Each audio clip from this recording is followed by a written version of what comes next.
defying death. Guess his time isn't up yet.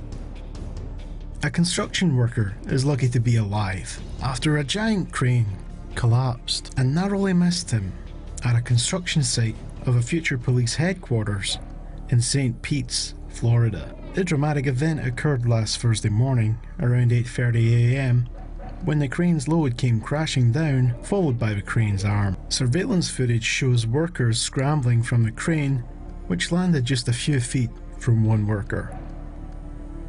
Fortunately, police say no one was injured during the incident.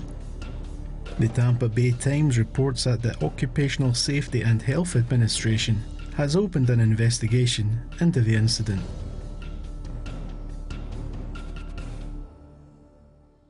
Watch out! Pedestrian bridge collapse at University in Miami. A newly installed pedestrian bridge collapsed on Florida International University's campus Thursday afternoon. The collapse occurred at about 1:30 p.m., and as of 5 p.m., at least 8 vehicles were flattened and trapped under the collapsed bridge. According to authorities, at least 9 people pulled out of the rubble were immediately hospitalized. 4 people sadly didn't make it, including a student from Florida International University. Florida State Governor Rick Scott said that the state would do its best to determine the cause of the collapse. FIU had claimed the $14.2 million cable-supported bridge was an innovation, as the construction techniques used were intended to expedite the work and minimize disruption of traffic. The project was a collaboration between MCM Construction and FIGG Bridge Design. Florida Senator Marco Rubio apparently has some inside information and tweeted, "The cables that suspend the Miami bridge had loosened and the engineering firm ordered that they be tightened. They are being tightened when it collapsed today." The 950-ton bridge was supposed to open to foot traffic in 2019 and was designed to connect the school to the Sweetwater neighborhood, home to more than 4,000 FIU students. Italian conservationists get a horrible sinking feeling. A stretch of road has collapsed in central Florence, swallowing a row of parked cars and cutting water supplies. The sinkhole formed just 200 meters from the Ponte Vecchio, a 14th century bridge that is one of the key landmarks of the ancient city. A 200-meter stretch of road collapsed on the banks of the Arno River, which runs through Florence.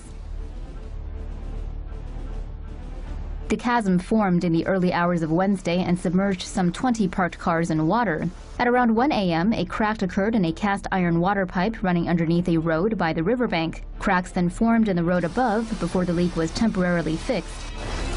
Several hours later, a second blowout in the 60-centimeter diameter pipe led to more underground flooding.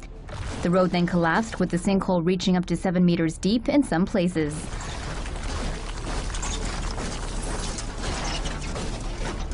No one was injured in the incident, and the city's mayor assured residents there was no threat to Florence's historic city center. Duck!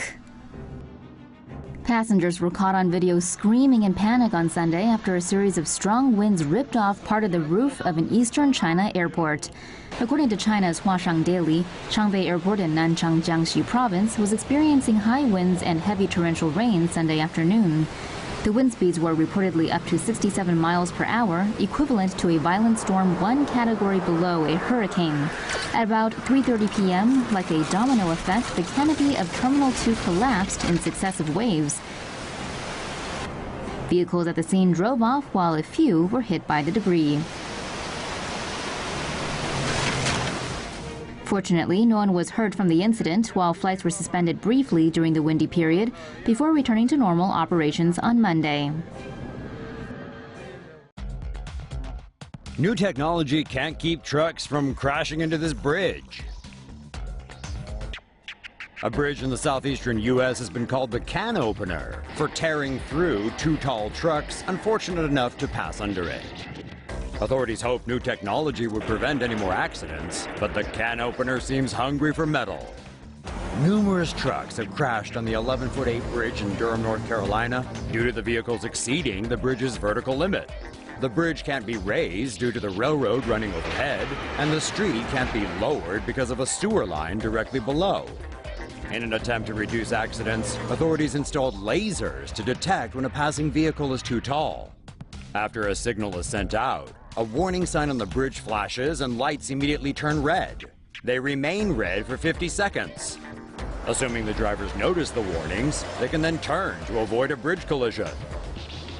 However, despite the new technology, yet another crash was reported on July 6th. Even with height detection, the system is still largely based on whether drivers take heed of the warning signs.